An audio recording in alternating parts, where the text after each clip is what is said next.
Hey everyone, how's it going? It's Russell here, and with the election coming up, one of the biggest issues is spending, and that makes sense given that Canada's national debt has recently reached $1.15 trillion, with the national debt ceiling, the maximum amount that the government can borrow, recently being raised to $1.6 trillion.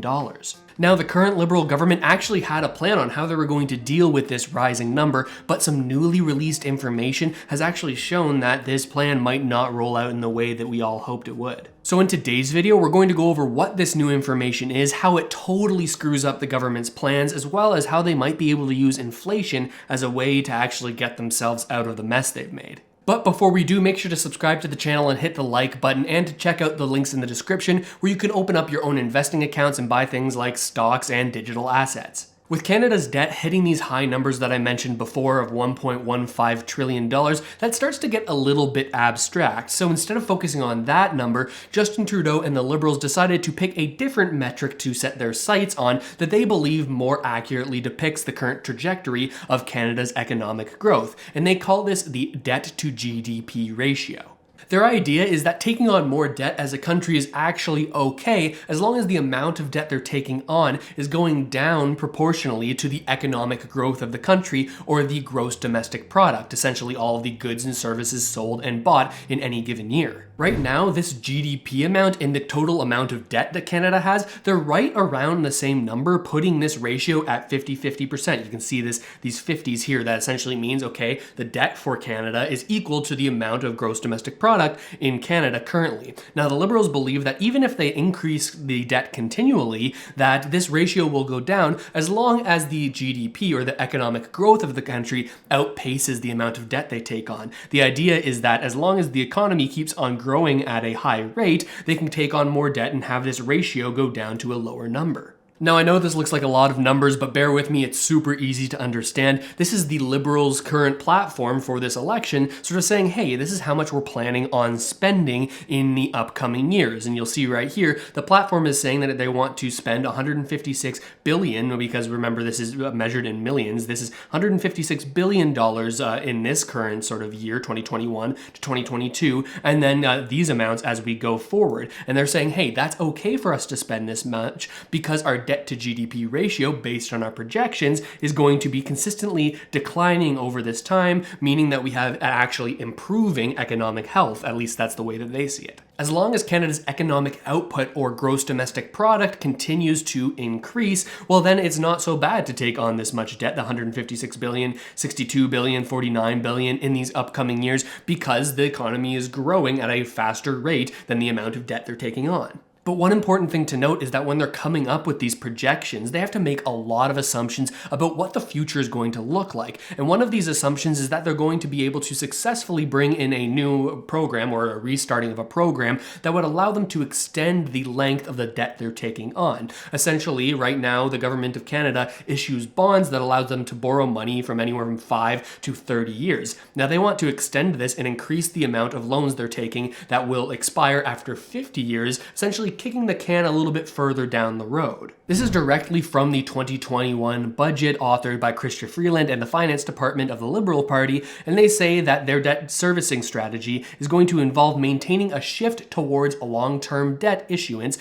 which began in 2020 to 2021, and reopening the ultra-long 50-year bond in 2021 to 2022, and continuing to issue in this sector in the coming years. Now, there are some pros and some cons to this approach. Right now, because of the pandemic and what the Bank of Canada is doing, we have super low interest rates. And the government is saying it's a good idea for us to take on more long-term debt right now before interest rates rise up. This will mean that the government has to pay less in interest to hold on to that debt, because they'll have locked in that low 2% interest rate that we're currently seeing in markets right now. But some critics will say that issuing more long-term debt is just kicking the can down the road, and that this is something that our kids and our grandkids will have to worry about, but perhaps we won't. So there is two sides to this story. But by far the largest assumption they have to make is that in order for the debt to GDP ratio to continue to decline, well, the GDP has to continue to go up, essentially meaning that Canada's economic output and economy in general has to grow continuously for this to make sense long term.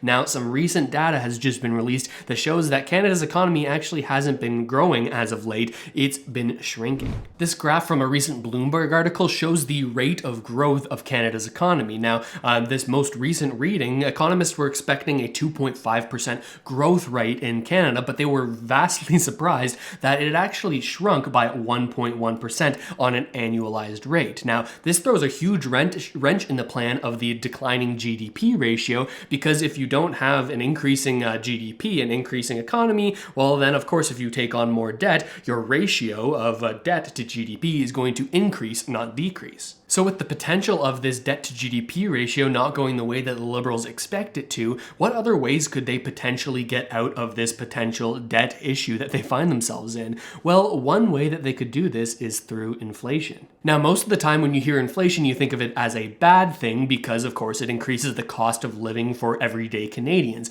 But for certain individuals and for certain organizations, inflation actually isn't all that much of a bad thing. Let's say you recently bought a home and have a mortgage of $250,000. Now, if inflation continues and as a result the Canadian dollar is worth less today than it was yesterday, well, all the debt you took on in that mortgage that you have to pay off one day, well, the value of that has gone down as well. So in other words, the value of that $250,000 of debt you have goes down proportionally as the value of the dollar decreases as the Bank of Canada adds new money into the financial system, something that they've largely been doing since the beginning of the pandemic. So from a large debt management point of view, a point of view that the government may be looking at things through, letting inflation run hot like it has been at around 4% most recently isn't actually all that much of a bad thing, because the value of the huge amount of debt you've taken on, well, that goes down proportionally to the value of the dollar.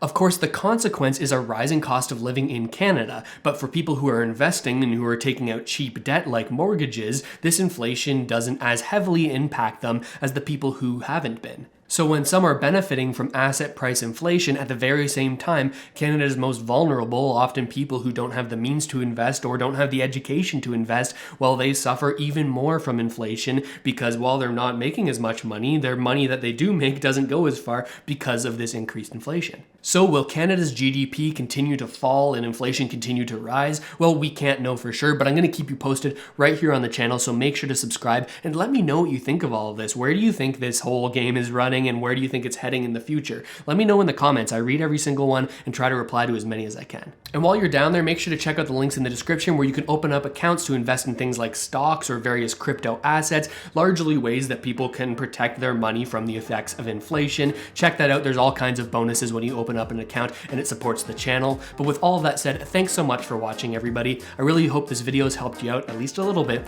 and I'll see you next time.